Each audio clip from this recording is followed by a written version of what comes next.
You've heard the first stories, the bell, the dory, the warning from the deep, the glitch in the current, and the call that echoed. But these are just the surface. The fishermen who work the Pacific know these tales are not anomalies. They're signposts. Each one points to a deeper pattern, a geography of the strange that charts a hidden coastline of our world. Tonight, we go beyond those first 5 reports. We have 5 more accounts, each one documented, each one carrying the same chilling credibility. These aren't ghost stories told for shivers. They are incident reports from the front lines of human experience, where our understanding of the world meets something that does not care for our maps. Our first expansion of the map begins not with a fisherman, but with a scientist. Dr. Eris Thorne was a marine geologist with the National Oceanic and Atmospheric Administration. In the summer of 2007, she was conducting a standard sediment core sampling survey about 60 miles off the central Oregon coast. Her research vessel, the Oceanographer, was equipped with the kind of technology that leaves little room for mystery. Multi-beam sonar, sub-bottom profilers, and coring rigs capable of pulling up millennia of seafloor history. The weather was cooperative, the sea calm. The first few cores came up as expected. Layers of silt volcanic ash, and microfossils telling a story of tectonic shifts and ancient climates. Then, at a pre-planned coordinate, the core barrel descended. When it returned, the crew noticed something immediately. The core tube, designed to retrieve a cylindrical sample of sediment, was completely empty. Not just fouled or collapsed, empty, as if it had passed through nothing at all. This was mechanically impossible. The coring head had registered the expected resistance. The telemetry showed a successful sample capture, yet the tube was void. Puzzled, Dr. Thorne ordered the sonar array to rescan the immediate area. The seafloor of that coordinate, previously charted as a gentle slope of abyssal plain at 2,800 meters, now showed something else. The sonar return painted a perfect geometric anomaly, a square depression, approximately 100 meters on each side, with walls that dropped at 90-degree angles to a flat bottom. It looked less like a natural formation and more like a foundation. There was no record of such a structure on any bathymetric chart. No known shipwreck matched its dimensions. It was simply there. Dr. Thorne documented the finding, took coordinates, and marked it for a follow-up survey with a remotely operated vehicle. The ROV dive, scheduled for the following week, never happened. A bureaucratic reshuffling of research priorities redirected the vessel. When she finally secured funding and returned to the exact coordinates 18 months later, the sonar showed only unremarkable, sloping mud. The square was gone. The core sample logs from that day, however, still show the anomalous entry. Core 7A, no recovery. Sonar anomaly noted. Site design unnatural. Dr. Thorne filed her report. It was reviewed, then archived under unexplained instrument artifact. She retired 2 years later. In a rare interview given to a niche maritime journal, she said only this: "We map the ocean floor thinking we're uncovering its past. Sometimes I wonder if it's simply showing us what it wants us to see and nothing more." Our second point on this expanded map comes from the air. In 2010, a commercial airline pilot on a red-eye flight from Tokyo to San Francisco was crossing the empty stretch of the North Pacific, about halfway between the Aleutian Islands and the California coast. The night was clear, the moon bright on the water 4 miles below. His first officer pointed out first, a light, not on the water, but in it, a perfect, diffuse green glow, elliptical in shape, perhaps a mile across. It was pulsing slowly, rhythmically, like a vast, submerged heartbeat. It was not a ship. Ships show running lights, red, green, white, and a thermal signature. This was a single, monochromatic emanation from deep water. It was not a biological bloom. Those are cloud-like and drift. This held its shape and pulsed. The pilot reported it to air traffic control, who had no contacts in the area. He estimated its position. For 20 minutes, as their jet passed over, the glow persisted. Then, as if on a dimmer switch, it faded to black. The patch of ocean returned to moonlit nothingness. The pilot's report was logged. A freighter 80 nautical miles away was asked to divert and investigate. By the time it arrived at dawn, the sea was ordinary, Water samples showed nothing unusual. The official explanation filed with the Aviation Authority read, "Probable observation of oceanic phosphorescence, possibly triggered by submarine seismic activity." No seismic activity was recorded in that sector for the entire month. What chills those who know the story is not the light itself, but the pilot's addendum to his report, a detail he only shared later with a few colleagues. As they flew directly over the center of the glow, their aircraft's weather radar, which looks ahead and down, briefly painted a shape, a massive, subsurface return that didn't match the cloud-free conditions. The return was solid, dense, and for 3 sweeps of the radar, it appeared to be rising. Then it was gone. The radar returned to normal. The pilot wrote, "Uncorrelated secondary return. Likely atmospheric ducting anomaly." But he didn't believe that. He told a friend, "It felt like we flew over something that was waking up." This brings us to our third coordinate, closer to home but no less confounding. The Channel Islands off Southern California are a well-trafficked boating area. In 2012, a family on a weekend sailing trip between Santa Cruz Island and the mainland encountered what they insist was a hole in the water. The day was perfectly calm, glassy. Ahead of their bow, perhaps 100 yards, the surface of the ocean simply dipped. It wasn't a whirlpool. It was a sudden, steep depression about 30 feet in diameter, as if a giant, invisible sphere had been pressed into the sea. The water poured into this depression, creating a smooth, concave bowl before flowing back out the sides. In the center, the water was a darker, almost black blue. There was no sound, no current pulling at their boat, just this silent, impossible deformation of the surface tension. It lasted for perhaps 45 seconds. Then, as smoothly as it had formed, the surface tension seemed to reassert itself. The water rose back to level, leaving only a faint, swirling pattern that quickly dissipated. The entire event was captured on the father's handheld camcorder. The footage is shaky but clear. It shows exactly what they described, a perfect circular sink in a flat sea. They sent the video to the local Coast Guard auxiliary and a marine science department at a nearby university.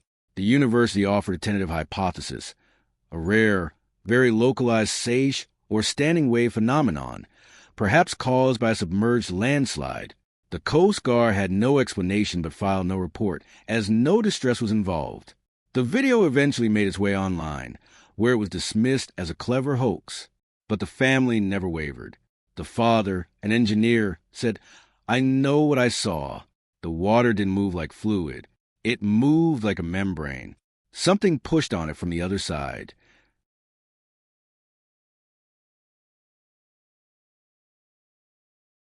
The fourth story on our expanded map ventures into the realm of sound. Sound travels far and clear in the ocean, a fact the Navy has exploited for decades with sophisticated hydrophone networks. Some of these networks are declassified, listening for earthquakes and whales. Others are not. In 2015, an audio technician named Leo, who had done contract work maintaining one of the civilian hydrophone arrays off the Washington coast, shared a story under condition of anonymity. Once a month, as part of routine diagnostics, he would review a week's worth of ambient audio from several deep-water nodes. Most of it was a symphony of the deep, whale song, ship propellers, earthquakes, and the constant crackling of shrimp. But one particular sound, recorded on a node positioned over the Cascadia subduction zone, defied categorization. He called it the click train. It wasn't biological. The rhythm was too perfect, too mechanical. It wasn't geological. The frequency was wrong for tectonic shifts. It was a series of sharp metallic clicks, each identical to the last, spaced exactly 4.7 seconds apart. A single sequence would last for precisely 1 hour and 17 minutes. Then it would stop. It would repeat at irregular intervals, sometimes twice in a week, sometimes not for a month. The source depth, calculated by triangulation with other nodes, placed it not on the seafloor, but suspended in the water column at a depth of around 1-2 kilometers. Leo reported it through channels. The official response was that it was a persistent, unidentified acoustic anomaly, likely caused by a faulty transponder on a scientific mooring or a piece of lost equipment. But no lost equipment was ever recovered from that location. The sound continued. Years later, after Leo had left that line of work, he learned from a former colleague that the click train had one more peculiar property. Analysis suggested the sound wasn't traveling through the water from a point source. The acoustic signature indicated it was being generated within the water itself, as if the medium was vibrating in a specific, localized pattern. The official file remains open, and the sound, as of the last declassified update, still recurs. Our fifth and final point for tonight takes us to the southern reach of this hidden coastline, to the waters off Baja California. This story is not about a single event, but a pattern, one documented by a consortium of sport fishing guides over a period of 15 years. They call it the Dead Zone Run. Between specific, well-known fishing banks, there exists a transit route about 10 miles long.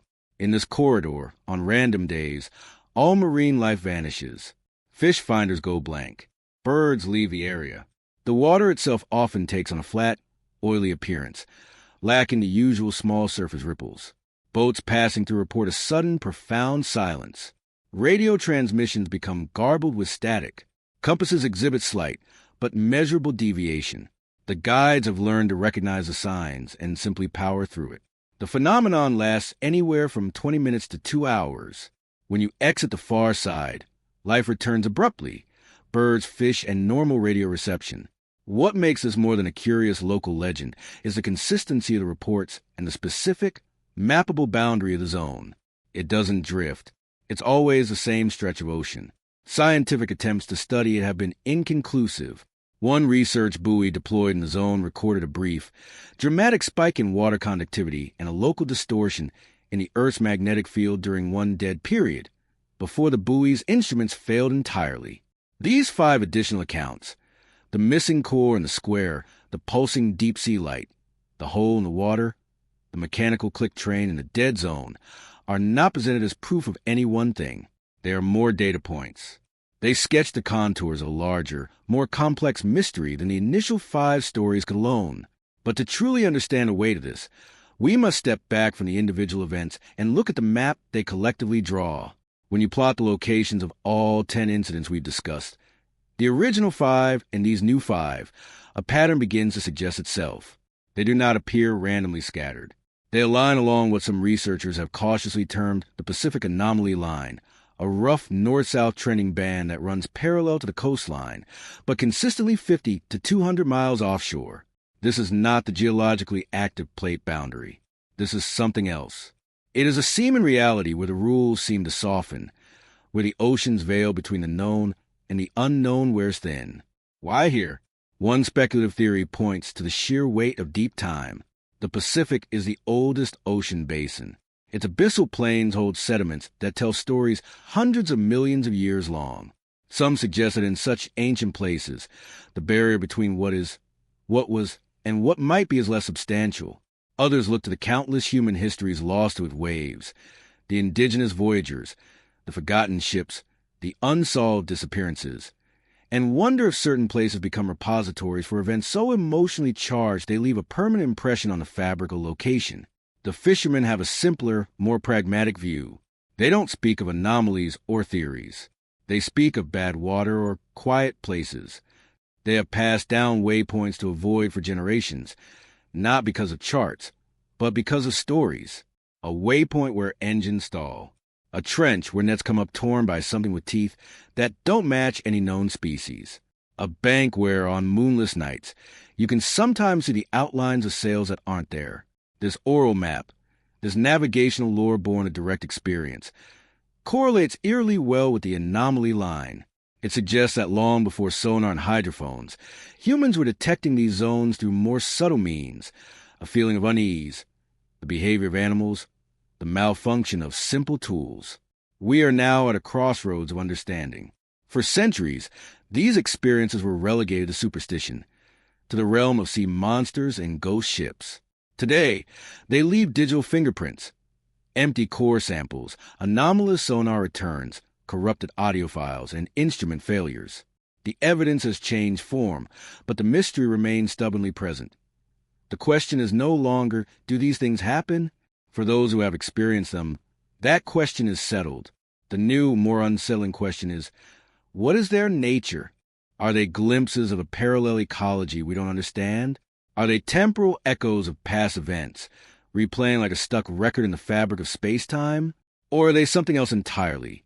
Not echoes, but signals, intentional or otherwise, from a consciousness or a process so alien to our own that we lack even the basic framework to recognize its intent.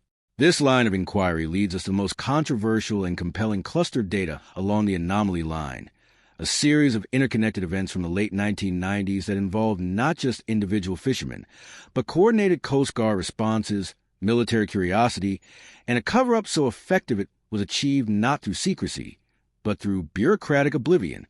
This cluster revolved around a single, unassuming geographic feature marked on nautical charts as Surveyor's Ridge. Surveyor's Ridge is an underwater geological formation about 120 miles west of the Oregon-Washington border. It's a seamount rising from the abyssal plain to within 700 feet of the surface. On paper, it's unremarkable, a known navigational hazard, a productive fishing ground for deep-water species, and of mild interest to geologists. The official record is clean. The unofficial record tells a different story. The first modern incident logged in what we might call the Ridge Cluster occurred in September 1998. The fishing vessel Ocean's Promise, a 65-foot longliner, was working the flanks of the ridge. In the middle of hauling gear, the captain reported a sudden, violent shudder through his hull, like we ran aground, but we were in 900 fathoms.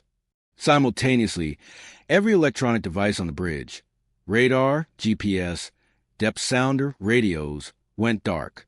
Not just off, they were completely dead. No power lights, nothing. The emergency battery-powered VHF radio also failed to transmit. The ship was blind, deaf, and mute in the open ocean. The blackout lasted for 17 minutes. According to Captain's later sworn statement, during this period, he and his 2 crew members witnessed a subsurface illumination. A deep blue-white light began to rise from the darkness below their starboard side. It wasn't a single source, but a complex, lattice-like pattern of interconnected lines of light, expanding like a net being drawn upward. It rose until it was an estimated 100 feet beneath their keel, illuminating the water with an eerie, shadowless clarity. They could see their own hull, their dangling fishing gear, and beyond it, the endless blue. No source of the light was visible. Then, as abruptly as it had begun, the light winked out. A moment later, the electronics rebooted. The engines, which had been running but without functional controls, surged back to life. They immediately left the area. When they returned to port, a Navy liaison officer was waiting. Their logbook was confiscated. They were debriefed separately. The official finding, delivered weeks later, was massive, localized electromagnetic pulse of unknown origin, possibly related to submarine volcanic activity. No seismic activity was recorded. The second incident happened in May 2001. A Coast Guard cutter on a routine patrol was diverted to Surveyor's Ridge to investigate a distress beacon. The beacon signal was strong but nonsensical. It transmitted a valid vessel ID from Marina Lee, a sailboat that had been safely docked in Newport for 3 weeks. The cutter arrived at the coordinates to find empty ocean. Their sensitive magnetic anomaly detector, MAD, typically used to find submarines, began registering a massive, shifting magnetic field beneath them. The field was so strong it distorted their own compasses and interfered with their sonar, painting a blurry, amoeba-shaped return that seemed to change size and depth every few seconds. As they circled, their underwater telephone, used to communicate with submarines, picked up audio.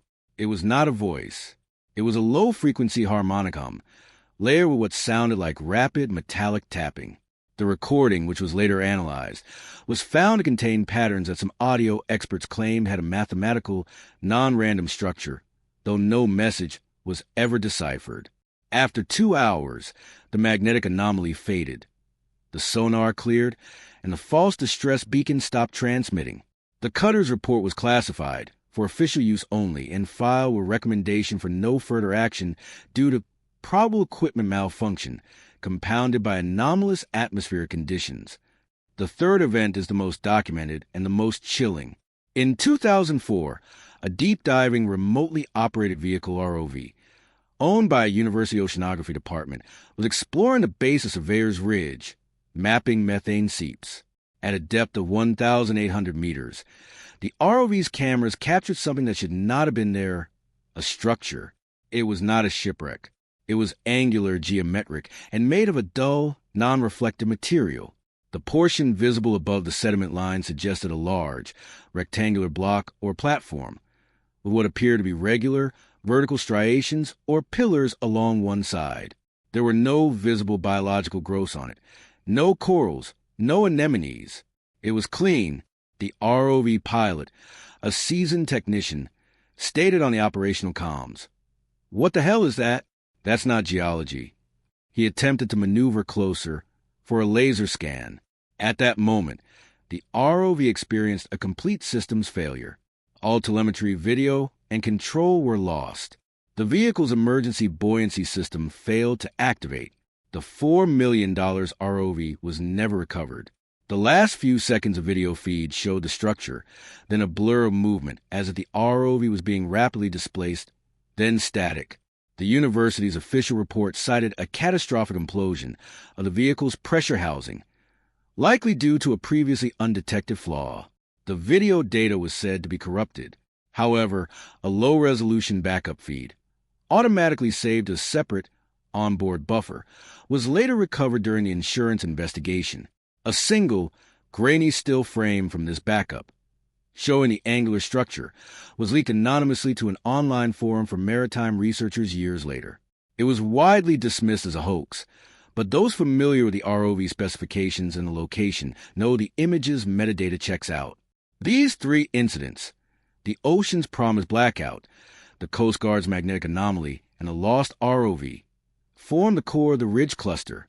But the cover-up, if it can be called that, is the most telling part. In each case, a plausible, mundane explanation was swiftly provided. Equipment failure, geological phenomena, human error. The paperwork was processed. The case is closed. Witnesses were not pressured to recant. They were simply given an official story that allowed everyone to move on comfortably. This method is far more effective than suppression. It doesn't create martyrs or conspiracy theorists. It creates bureaucratic closure. The events are neutered, transformed from mysteries into administrative footnotes. The fishermen, the sailors, the scientists, they learn to keep their mouths shut. They learn that reporting the truly strange leads not to investigation, but to a kind of professional gaslighting where your own experience is invalidated by official consensus. Yet, the stories persist in private conversations. A network of individuals who have encountered the Ridge's secrets exists. They don't meet in secret societies.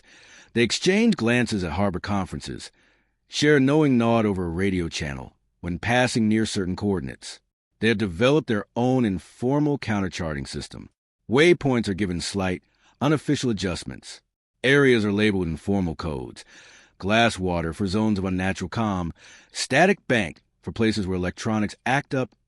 Deep echo for locations where depth sounders show impossible returns. This brings us to the present day and the most compelling piece of modern evidence.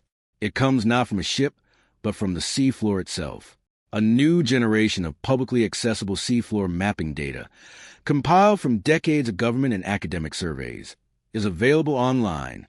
Amateur researchers, cross-referencing these maps with the oral histories and incident reports, have identified something peculiar along the anomaly line, and particularly around Surveyor's Ridge. The maps show subtle, linear features on the abyssal plain that defy typical geological explanation. They are too straight, too regular, extending for dozens of miles. They intersect at angles that are not common in tectonic faulting. Mainstream geomorphology attributes them to mass-wasting features or sediment flow channels, but their precision is unnerving. One such feature runs directly toward the coordinates of the lost ROV. Another seems to align with the dead zone run off Baja. This digital cartography has created a new frontier in our understanding. We are no longer reliant solely on terrifying anecdotes. We have data, ambiguous, controversial, but tangible. It allows us to ask a new generation of questions with slightly better tools. The mystery of the Pacific's hidden shoreline is evolving from folklore into a nascent, if heretical, field of study. To truly grasp what this might mean, we must now turn from the what and the where and venture into the most dangerous territory, the why. Why do these phenomena cluster? Why do they follow this line? Are they symptoms of a natural process we don't comprehend? Or are they indications of something with agency? The next part of our exploration will delve into the most extreme and speculative theories proposed to explain the anomaly line, theories that challenge not just our understanding of the ocean, but reality itself. When direct observation and data reach their limits, theory must step into the breach. The phenomena along the Pacific anomaly line resist conventional explanation, forcing us to consider frameworks that exist at the edge or beyond mainstream science. These are not conclusions, but speculative lenses through which to view the mystery. They fall into three broad, overlapping categories: the geological anomaly, the temporal echo, and the interface hypothesis. The geological anomaly is the most conservative theory. It posits that the line sits above a unique, ultra-deep geological structure or process. Proponents point to the Cascadia subduction zone, one of the most seismically active areas on Earth. Perhaps they suggest the immense pressures and fractures create piezoelectric effects, generating electrical fields from compressed rock that manifest as EM pulses, lights, and instrument failure. Methane hydrate deposits destabilizing could explain bubbling lights and water anomalies. Unknown mineral formations with peculiar magnetic or acoustic properties could account for the rest. The weakness of this theory is the specificity and intelligence of some events. A piezoelectric effect might cause a light, but would it form a perfect lattice? Methane release might create bubbles, but would it produce a 1-mile-wide pulsing ellipse? The theory explains the energy, but not the apparent pattern or form some phenomena take. This leads to the second, more radical theory, the temporal echo. This concept suggests the anomaly line exists in a state of weakened temporal stability. The ocean, as the oldest environment, might hold imprints of past events with such intensity that they occasionally replay, not as ghosts, but as literal, physical reverberations. The timber ghost Mayday call, perfectly preserved and rebroadcast, is a prime candidate. The green dory from 1954, returning pristine. The hole in the water could be the echo of a massive object striking the surface millennia ago. The mechanical click train could be the sonic fossil of some ancient, forgotten machinery. This theory is appealing because it incorporates a common theme of repetition and preservation seen in the stories. It turns the Pacific into a vast, liquid recording device. The main criticism is that it violates known physics. Energy dissipates. It doesn't preserve itself in perfect, replayable packets for decades or centuries. Yet, proponents counter, our understanding of time is incomplete. At quantum scales, time's arrow is less certain. Could certain geological and energetic conditions on a macro scale create localized time eddies? The third and most challenging theory is the interface hypothesis. This proposes that the anomaly line is not an anomaly at all, but an interface, a border where our reality gently abuts another. This other reality could be a parallel dimension, a layer of existence with different physical laws, or the domain of a non-human intelligence, so advanced its operations seem to us like magic or natural disaster. Under this hypothesis, the phenomena are bleed-throughs or probes. The lattice of light under the ocean's promise? A scanning mechanism from the other side. The geometric structure on the seafloor? An artifact or installation. The dead zones and instrument failures? A side effect of the incompatible physics at the boundary. The intelligent, matching behavior, like the submerged shape pacing Theodore's boat, suggests observation or curiosity. This theory is, by its nature, unfalsifiable with current science. It is a placeholder for something utterly other. It is what the fisherman's lore often points toward with terms like the other side or the quiet place. It is terrifying because it suggests agency without motive, presence without form. A haunting subtheory within the interface hypothesis is the idea of the Pacific Basin as a containment zone. Some researchers, looking at the sheer density of anomalies within this single ocean basin, wonder if it functions not just as an interface, but as a kind of natural enclosure. The deep trenches, the ring of fire, the sheer scale. Could these act as barriers, with the anomaly line marking the inner fence? What, in this unsettling view, is being contained Or is something being kept out? The most compelling and controversial evidence for any form of intelligent interface comes from pattern analysis. When the dates, locations, and types of incidents are plotted and analyzed using complex algorithms designed to find non-random signals, certain patterns emerge that defy chance. Incidents involving lights cluster around new moons.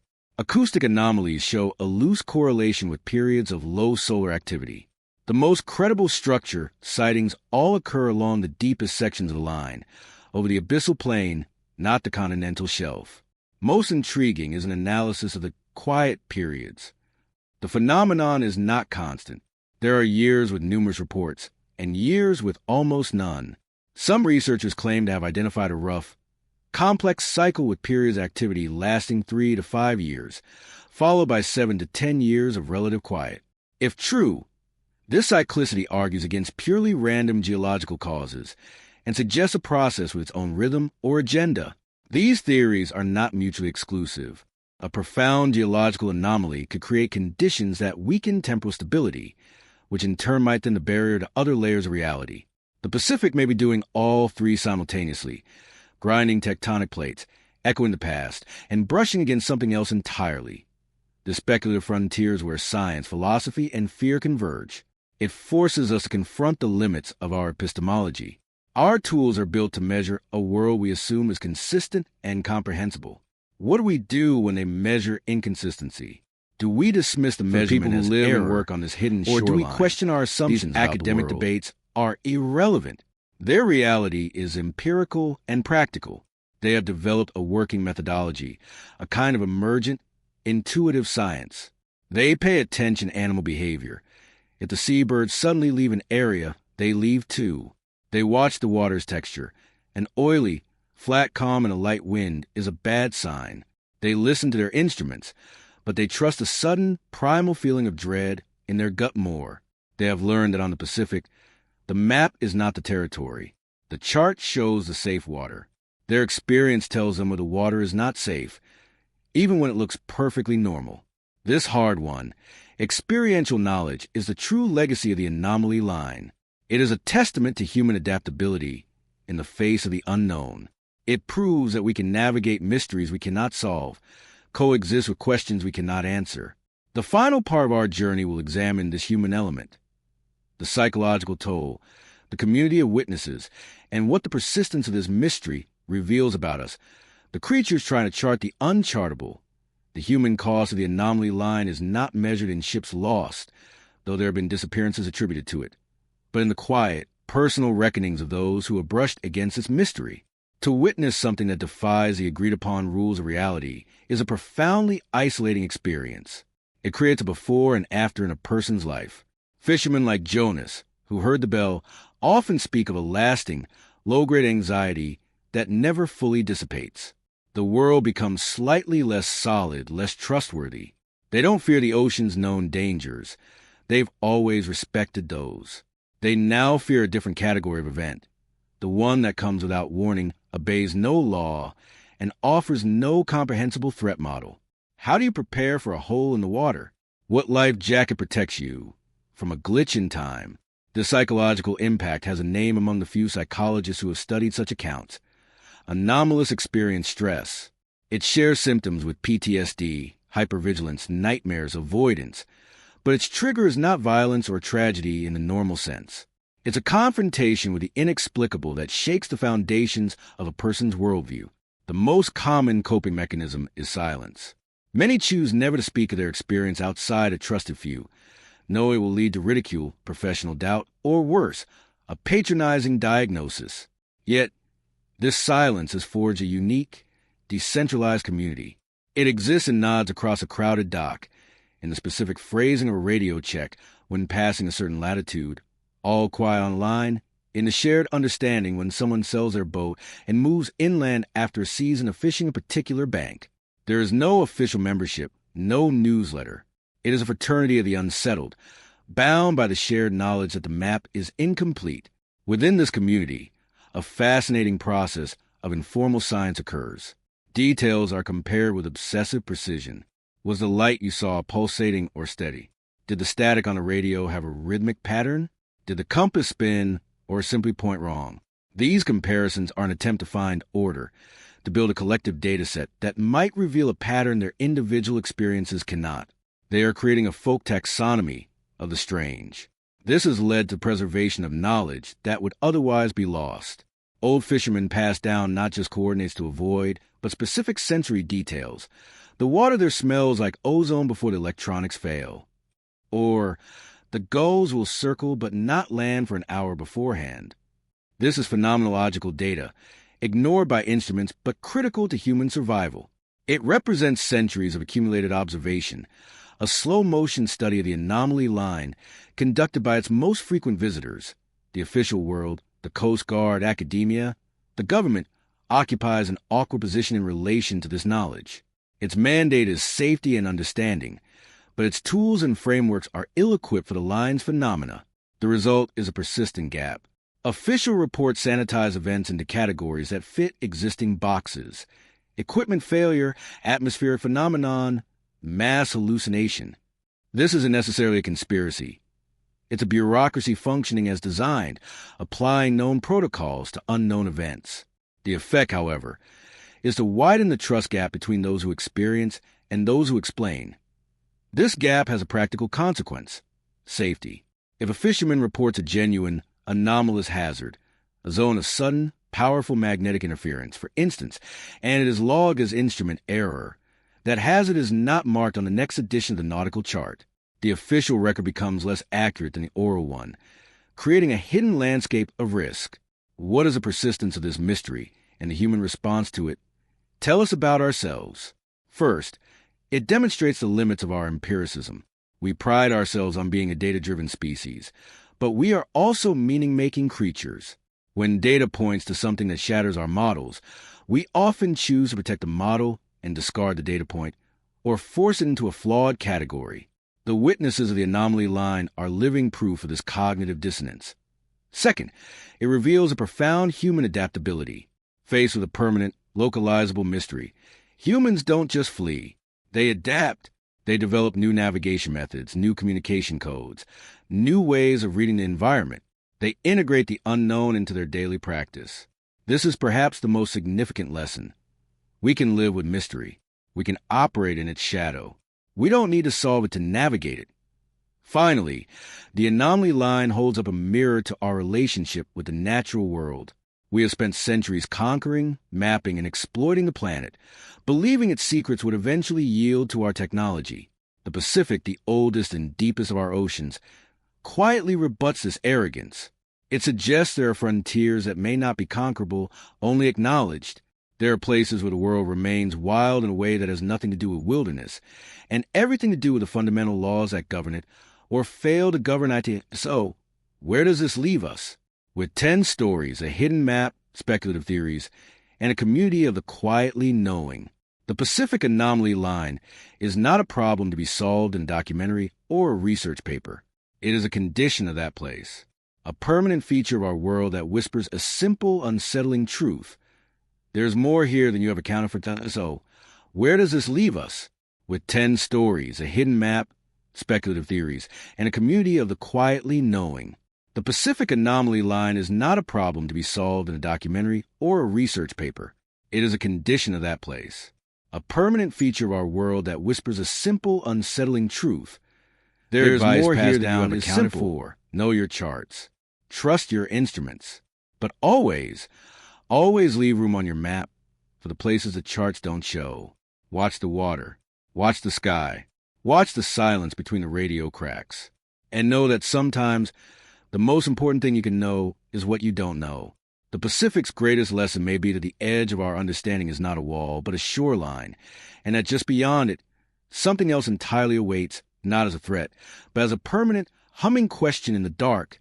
If these accounts from the hidden shoreline of our world have held your attention, if they sparked a sense of wonder or a quiet unease, then you understand why this channel exists.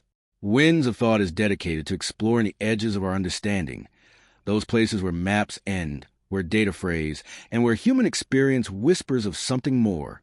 This isn't about easy answers or manufactured scares. It's about sitting with the profound mysteries that our world still holds and listening to the people who have encountered them. We've just journeyed through 10,000 words of documented strangeness, from the Washington coast to the depths off Baja. But this is just one map of one hidden coastline.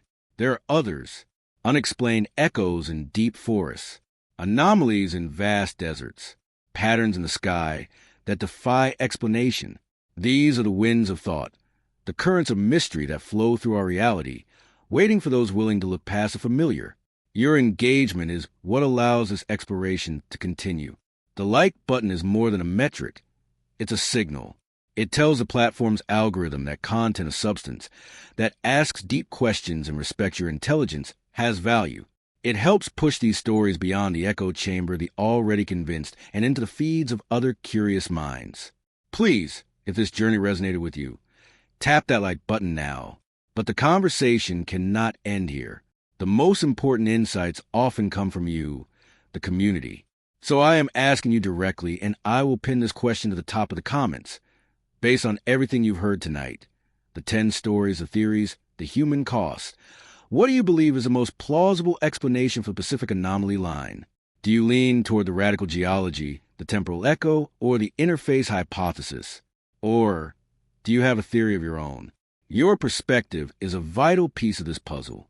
Furthermore, if you or someone you know has had an experience that aligns with these mysteries, on the water or elsewhere, consider sharing it in the comments below. Use as much detail as you're comfortable with. Time, location, sensory observations. These collective reports are themselves a form of data, a way of collaborative map-making. You are not alone in your curiosity. To ensure you don't miss our next exploration into the unexplained, hit the subscribe button and turn on notifications. The next journey is already being charted, and it will venture into a different kind of frontier, one where the maps are not of sea, but of mind and memory.